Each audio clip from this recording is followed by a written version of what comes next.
Hi, I'm Robbie Walls. We're social distancing here. We're in Charlotte, North Carolina, and my husband and I first got solar panels in 2017, about mid-2017. We got about 10 kilowatts, and then we got a second set, which you'll see up above us here as the roof of our solar porch in the middle of or early 2018. So my husband Scott and I are hippie tree huggers. We wanted to reduce our carbon footprint, so we talked to several installers of solar panels, and we went with Renewable Energy Design Group because they worked with us on making the system very custom for us and our property, which is south facing.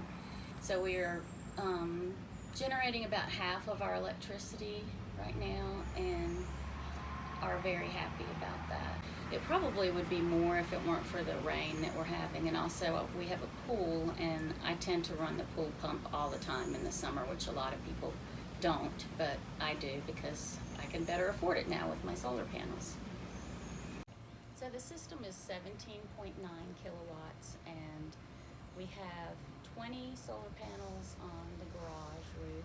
We have 9 on the house roof, and then this porch is another 20 panels, and we got that in 2 different sets. I can tell that for today the generation has been good. The sun has been shining. You don't see much change, and yesterday was good and the day before, but here is the 18th, and you can actually see when the sun was, the green parts where the sun was shining, and then the spikes or where the sun was shining, but in between was when it was cloudy, at different levels of cloudiness. And you can also see if your panels are all, how much each one is producing, and the color will change if there's a problem with any of them, so I can kind of keep an eye on if any of the panels are having any problem, which they aren't currently.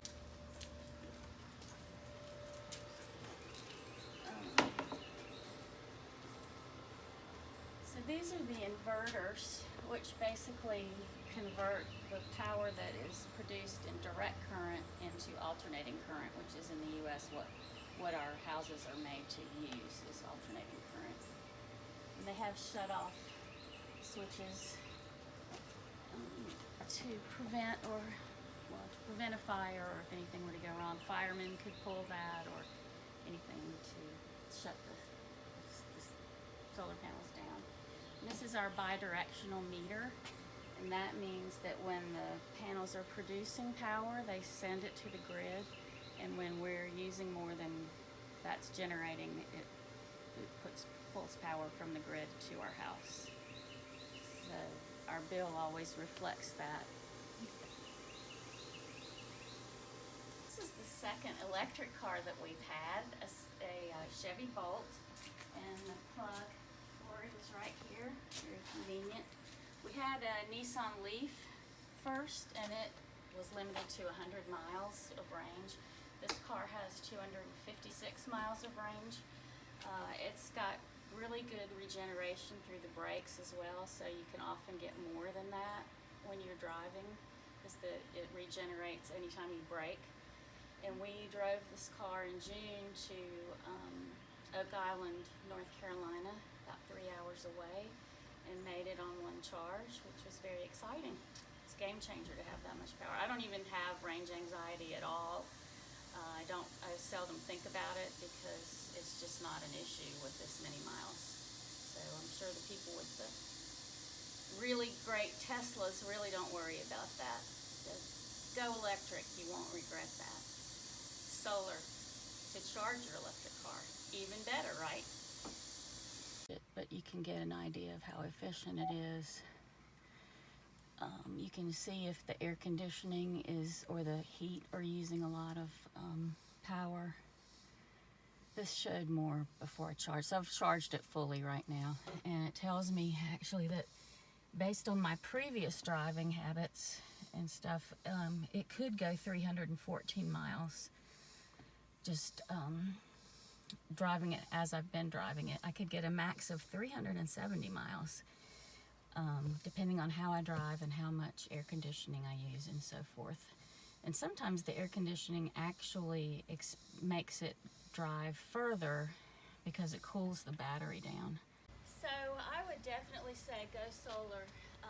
4 months out of the year, we only pay the minimum amount on our bill. It's like $15 because it's covered with the solar generation. And if we produce more than we use, it gets carried forward from month to month on our bill. That's what's called net metering, which is definitely an advantage for the customer, more so than the utility. I actually work for Duke Energy, so I'm fairly knowledgeable about that part of it. So if this is a good time to go solar, the costs have really come down. There still are incentives, and there is still net metering, which may go away ultimately in the future. But we have no regrets about going solar, except maybe that we maybe should have gotten more panels.